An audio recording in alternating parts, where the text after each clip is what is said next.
आपने micro economics chapter 1 introduction NCERT से line to line cover कर लिया है। अब ये चेक करना है कि आपकी प्रिपरेशन कंसेप्चुअल है या एग्जाम रेडी है। तो आज उसी का टेस्ट है। तो उसके लिए मैं आपके लिए लेकर आई हूं एक्चुअल पीवाईक्यूज जो सीयूटी में पूछे गए हैं। तो let's start with the question 1। Hello everyone, मैं हूं आपकी एजुकेटर ज्योति नरूला। तो चलिए शुरू करते हैं क्वेश्चन नंबर 1 से। Question number 1 is, which one of the following statement is correct? Scarcity and choice are unrelated concept. Rich economies do not face the problem of allocation of resources. The scarce resources do not have alternative uses. Allocation of limited resources and distribution of goods and services are the basic problems of an economy. तो हमें बताना है कि इसमें से कौन सी statement correct है। तो स्टेटमेंट लास्ट जो है 4, that is correct. Allocation of limited resources and distribution of goods and services are the basic problems of an economy. Right? क्यों? क्योंकि scarcity और choice, ऑप्शन 1 सही नहीं है, क्योंकि scarcity and choice go together. ये unrelated नहीं है। और रिच कोई भी जितना मर्जी रिच हो जाए, राइट, एलोकेशन ऑफ रिसोर्सेज की प्रॉब्लम हर किसी को फेस करनी पड़ती है, राइट, और स्कार्स रिसोर्सेज के ऑल्टरनेटिव यूजेस होते हैं। तो ये तीनों ही ऑप्शन गलत है, right. Question number 2, which one of the following is not a central problem of an economy? ये आपको पता है, right? What to produce problem है, how to produce problem है, for whom to produce problem है, right? इसमें से why to produce central problems में नहीं आता है। An economy in which both the private and the public sector coexist is known as, वो इकोनॉमी जिसमें प्राइवेट सेक्टर और पब्लिक सेक्टर दोनों ही होते हैं, वो क्या होती है? Mixed economy, right. तो this is the right option. Next, every society has to answer 3 basic economic questions. Which one of the following is not part of those 3 questions? हर एक सोसाइटी को 3 basic economic questions को answer करना पड़ता है। और which one of the following is not part of those 3 questions? How to produce goods and services must be consumed. What goods and services should be produced in the country? How should the goods and services be produced? And how should the goods and services be distributed? तो इस problem का भी answer करना पड़ता है, इसका भी करना पड़ता है, इसका भी करना पड़ता है। तो how the produce goods and services must be consume, इसका आंसर हमारी सेंट्रल प्रॉब्लम्स में नहीं पूछा जाता, राइट। तो ये ऑप्शन गलत है। Set of arrangement where economic agent can freely exchange their endowment or products with each other is known as, एक सेट ऑफ अरेंजमेंट्स जहां इकोनॉमिक एजेंट मतलब हमारे जो इकोनॉमिक एजेंट कौन होते हैं? जो इकोनॉमिक डिसीजंस लेते हैं, जैसे consumer, producer, can freely exchange there endowments, मतलब अपने रिसोर्सेज और प्रोडक्ट्स को फ्रीली एक्सचेंज कर सकते हैं, उसे क्या बोलते हैं? Market, right. इट इज, ये लाइन एनसीईआरटी से उठाकर दी गई है, तो इसीलिए बड़ा ही केयरफुली पढ़ना है एनसीईआरटी को। Which of the following is not a central problem of an economy, right. तो how are these goods produced? Yes, this is the central problem. What to be produced? क्या प्रोड्यूस करना, ये भी हमारी central problem है। For whom are these goods produced? ये भी है, राइट। पर what to consume, ये प्रॉब्लम नहीं है। Identify the correct statement in respect to microeconomic theory. Here we try to study the behavior of aggregates. गलत है, क्योंकि microeconomics deals with individual units, aggregate के साथ डील नहीं करती। Here we study the behavior of individual economic agents in the markets. Yes. Here we study the employment scenario. No, ये macroeconomics का issue है। Here we try to figure out how prices and change in money supply determine. No, ये भी किसका concept है? Macroeconomics का। तो second option is the correct option. Collection of all possible combination of goods and services that can be produced with given resources and given stock of technological knowledge क्या होता है? Production possibility set, right? Which of the following are the 2 basic economic problem faced by an economy? एक economy की 2 जो basic economic problems है वो कौन सी है? तो allocation of limited resources and distribution of goods and services, right? Allocation of unlimited resources, no. Advanced technology to be used for production and optimal utilization of resources, no.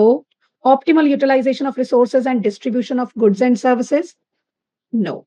What causes the production possibility frontier concave downward shape towards south region? Production possibility frontier का schedule हमने NCERT में देखा था, उसमें क्या था? Corn और wheat था। यहाँ पर मैं वाई गुड और एक्स गुड ही ले रही हूँ, सिंपल, राइट। तो यहाँ 10 और 0, यहाँ 9 और 1, यहाँ 7 और 2। दैट मीन्स पहले हमें क्या करना पड़ा? एक्स का 1 यूनिट और प्रोड्यूस करने के लिए इसका 1 सेक्रीफाइस करना पड़ा, फिर इसका 1 और प्रोड्यूस करने के लिए हमें इसके 2 सेक्रीफाइस करने पड़े। दैट मीन्स हर बार हमें एक्स का 1 यूनिट और प्रोड्यूस करने के लिए वाई के पहले से ज्यादा यूनिट सेक्रीफाइस करने पड़ रहे हैं। दैट मीन्स अपॉर्चुनिटी कॉस्ट क्या हो रही है, बढ़ रही है, राइट। तो इन ड्यू टू, तो PPC is concave because of increasing opportunity cost of resources, right? Set of arrangement where economic agent can freely exchange their endowment or product with each other. Such an economy is defined as, हम कर चुके हैं, market economy, right? Which of the following is not concerned with the problem of choice? Problem of choice कब आती है, जब scarcity होती है, right? तो प्रॉब्लम ऑफ चॉइस किससे कंसर्न नहीं है, तो ऑल्टरनेटिव यूजेस ऑफ रिसोर्सेज से तो कंसर्न है ना, कि लिमिटेड रिसोर्सेज हैं, उनके ऑल्टरनेटिव यूजेस हैं। हमारी वांट्स अनलिमिटेड है, ये भी सही है, राइट, और रिसोर्सेज क्या है, लिमिटेड है, तो क्या नहीं है, एक्सेसिव इनकम, राइट। तो the collection of all possible combination of goods and services that can be produced from a given amount of resources and a given stock of technological knowledge, given stock of technological knowledge is called the production possibility frontier। तो ये गलत है, ये क्या होता है, production possibility set, अभी हमने कवर किया था। production possibility frontier is called marginal opportunity cost, तो yes, ये सही है, right। PPF की स्लोप क्या होती है, slope of PPF is equal to change in variable taken on y axis divided by change in variable taken on x axis, right। तो ये हमारा PPF है, इधर हम y गुड ले रहे हैं और इधर हम x गुड ले रहे हैं। x एक्सिस पर हम x को बढ़ा रहे हैं और इधर y एक्सिस के ऊपर हम y को कम कर रहे हैं। तो स्लोप ऑफ PPF क्या हुई, loss of y upon gain of x, right. और यही क्या होती है, MOC, marginal opportunity cost, right? Next, in positive economic analysis, we study how the different mechanism function. Yes, क्योंकि positive economics deals with what is, what will be, right? What is क्या है, क्योंकि positive economics को, क्योंकि positive economics में हम facts को, right, हम actual situations को study करते हैं, right जी। तो हाउ डिफरेंट मैकेनिज्म फंक्शन, तो ये क्या है, फैक्ट है, एक्चुअल सिचुएशन है कि मैकेनिज्म काम कैसे कर रहे हैं। Scarcity of resources give rise to problem of choice, तो यस, राइट। तो इसमें से इनकरेक्ट जो स्टेटमेंट है वो तो हुई, ये इनकरेक्ट है, बाकी 3 क्या है, करेक्ट। तो करेक्ट स्टेटमेंट कौन सी हुई, B, C and D. The problem for whom to produce is basically concerned with, for whom to produce, कि किसके लिए प्रोड्यूस करना है, right.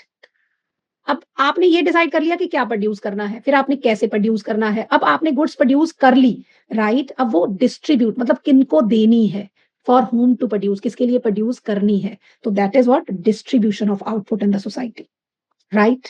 Whether to have more consumption goods or to have investment good, which will boost production and consumption tomorrow, is a part of which of the central problem, कि हम consumer goods produce करना है ज्यादा या investment goods produce करनी है, right. तो ये प्रॉब्लम कौन सी सेंट्रल प्रॉब्लम है, that is what to produce and in what quantity the goods are to be produced, right. An institution which organizes the free interaction of individuals pursuing their respective economic activities is known as, right, ये as it is line NCERT में से उठाई गई है, right जी। तो वो institution जो free interaction of individuals, जो कि अपनी अपनी इकोनॉमिक एक्टिविटीज कर रहे हैं, उनको ऑर्गेनाइज करती है, उसे बोलते हैं मार्केट इकोनॉमी। क्योंकि सेंट्रल प्लान्ड इकोनॉमी में everything is being decided by the government, और मिक्स्ड इकोनॉमी में दोनों ही करते हैं, मतलब free market forces and government दोनों होते हैं, right. Positive economics deals with long term planning, future policies and planning, no. What should be done, no. Then the correct option is how the different mechanism function. In the course of production, exchange and consumption of goods and service, every society has to face a scarcity of resources, and it is the scarcity of resources that give rise to problem of choice, हम कर चुके हैं पहले ही, right। An economy has to choose one of the many possibilities that it has at given resources. Therefore, the cost that an individual unit of X commodity in terms of amount of Y commodity that has to be foregone is called, एक चीज को produce करने के लिए दूसरी चीज को sacrifice करना ही पड़ेगा, क्यों, क्योंकि रिसोर्सेज लिमिटेड हैं और उनके ऑल्टरनेटिव यूजेस हैं, तो कौन सी cost, opportunity cost. Next, a point outside the production possibility curve represents, जैसे कि मैंने आपको बताया था कि पीपीएफ के ऊपर जितने भी कॉम्बिनेशन है, they shows fuller and efficient utilisation of resources, और कोई भी कॉम्बिनेशन, कोई भी पॉइंट जो प्रोडक्शन पॉसिबिलिटी कर्व के बाहर आ रहा है, ठीक है, मतलब इसका मतलब वो पॉइंट है जिसे हम अपने गिवन रिसोर्सेज से प्रोड्यूस नहीं कर सकते, राइट। वो हमारी बियॉन्ड कैपेसिटी है। तो correct option is 3, that is a combination of goods can not be produce at it is beyond the capacity of the economy, right. For example ये combination, ये हमारी बाउंड्री है, यहां तक है हमारा पोटेंशियल, राइट। ये हमारी पोटेंशियल से बाहर चला गया, हमारे पास इतने रिसोर्सेज नहीं है कि हम इसको प्रोड्यूस कर पाए, right. Which of the following is not the central problem of the economy, ये तो अब आपको पता चल गया है, राइट। तो ये क्वेश्चन आपके लिए है। ये क्वेश्चन भी इससे मिलता जुलता हम ऑलरेडी कर चुके हैं, राइट। इसका आंसर आप खुद फाइंड आउट करोगे और मुझे कमेंट बॉक्स में बताओगे। अगेन वही क्वेश्चन है, which one is not the central problem. Delhi has become the most polluted city in India. Due to this, how will the production possibility curve of Delhi be affected? Right.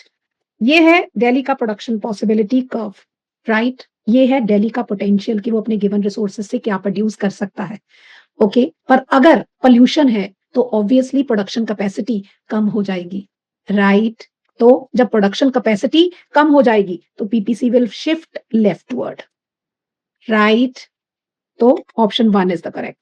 बाकी option सही क्यों नहीं है? No effect on production possibility curve, तो ये गलत है क्योंकि प्रोडक्शन पॉसिबिलिटी, हमारी प्रोडक्शन पॉसिबिलिटी इफेक्ट होगी, right. Downward movement along the same production possibility curve, तो रॉन्ग क्यों? क्योंकि मूवमेंट जो होती है पीपीसी के साथ जो मूवमेंट हो रही है, कर्व के साथ जो मूवमेंट हो रही है, मतलब हम यहां से यहां, यहां से यहां आ रहे हैं, तो सिर्फ रिसोर्सेज की रीएलोकेशन हो रही है, राइट। एक का प्रोडक्शन बढ़ रहा है, दूसरे का कम हो रहा है। हम रिसोर्सेज को एक गुड के प्रोडक्शन से दूसरे गुड के प्रोडक्शन में लेके आ रहे हैं, पर यहाँ प्रोडक्शन जो कैपेसिटी है वो इफेक्ट नहीं हो रही है, राइट। अगेन यहां भी यही है, पीपीसी के साथ डाउनवर्ड मूवमेंट हो या अपवर्ड मूवमेंट हो, that is related to reallocation of resources, not production capacity. Production capacity effect नहीं हो रही है।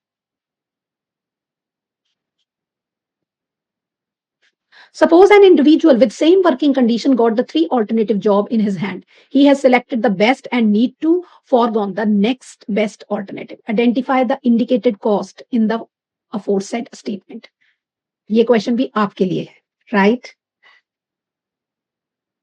In an economy in which there is both the private sector and government, answer आप ही देंगे comment box में, इसका answer भी आप देंगे।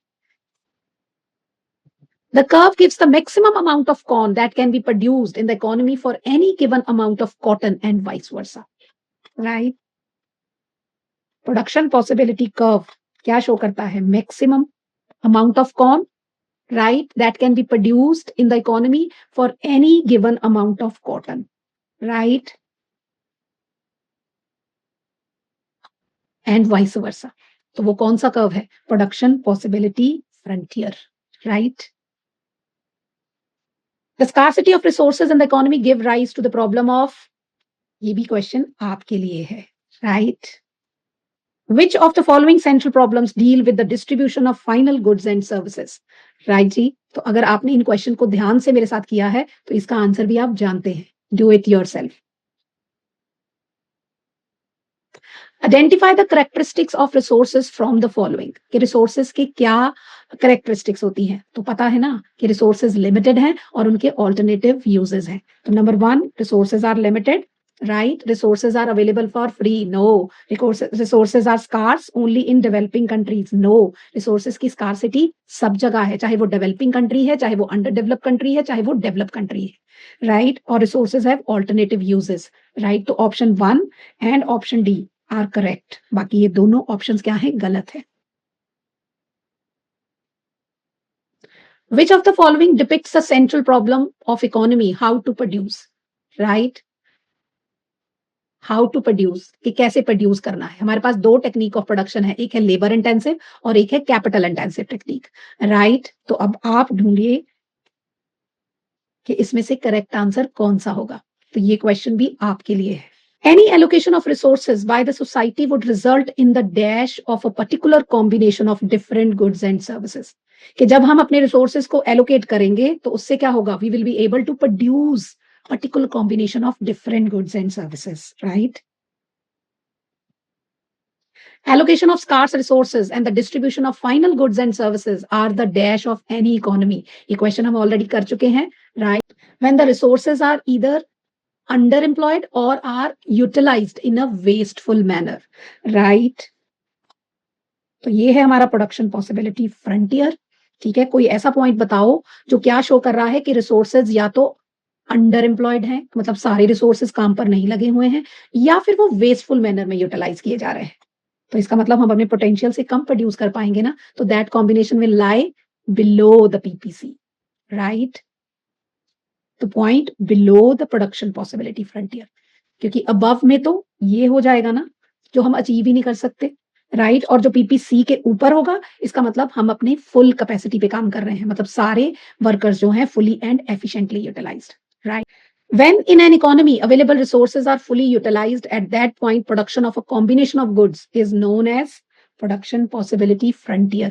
क्योंकि यहाँ प्रोडक्शन पॉसिबिलिटी फ्रंटियर में क्या है कि resources are fully and efficiently utilised, right. और यही डिफरेंस है प्रोडक्शन पॉसिबिलिटी सेट और प्रोडक्शन पॉसिबिलिटी फ्रंटियर में, right. Economic approach in which we try to understand whether given mechanism are desirable or not is known as normative economics. क्यों? क्योंकि normative economics में हम पढ़ते हैं व्हाट शुड हैपन, क्या होना चाहिए, what ought to be, right. तो मैकेनिज्म कैसे काम कर रहे हैं, पॉजिटिव इकोनॉमिक्स, और मैकेनिज्म जो है वो डिजायरेबल है या नहीं है, राइट। तो वो क्या हुआ, normative economics, that means what ought to be. Whether to use more resources in education and health or to use more resources in building military services, which of the central problem of an economy is accurate for this, right। इससे related हम already अभी question करके आए हैं, तो you have to do yourself।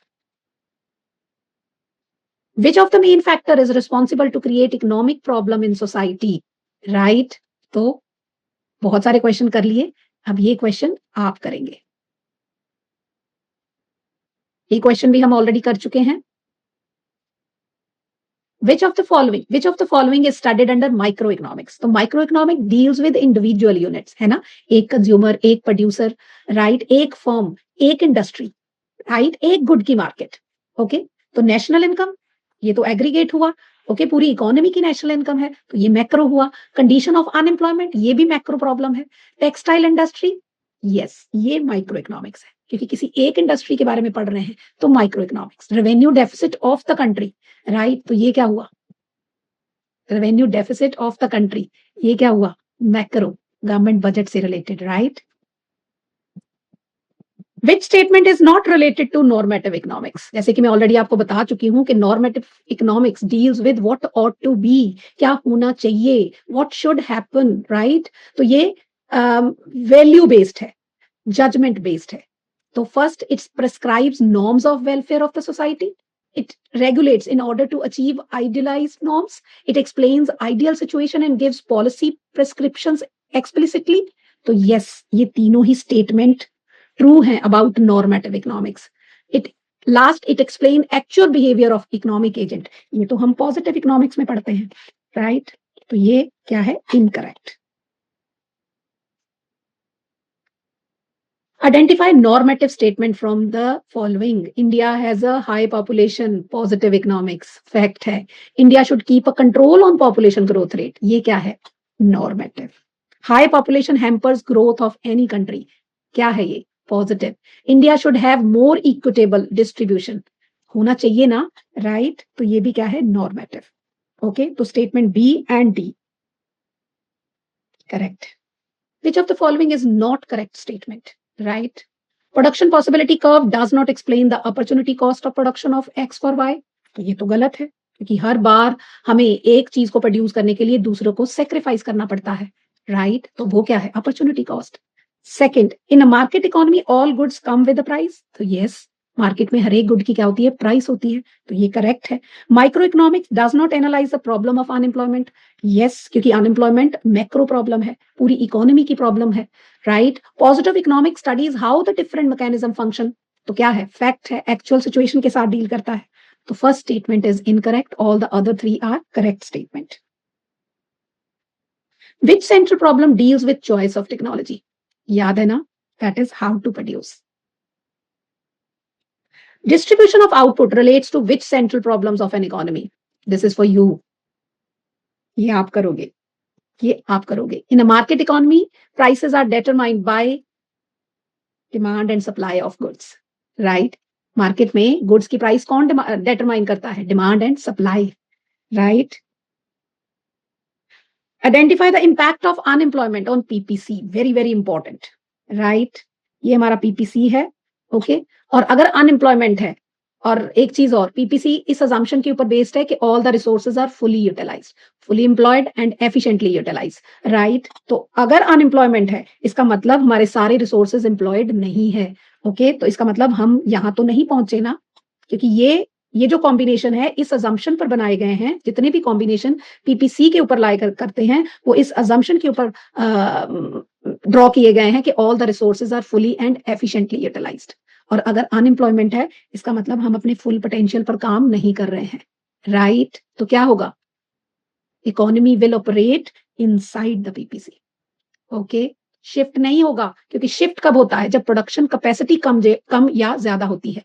Right, तो यहां पर तो क्या है कि हम पीपीसी पर नहीं पहुंचे हैं, हम उसके अंडर ही काम कर रहे हैं। क्यों? क्योंकि हमारे रिसोर्सेज फुली एम्प्लॉयड नहीं है।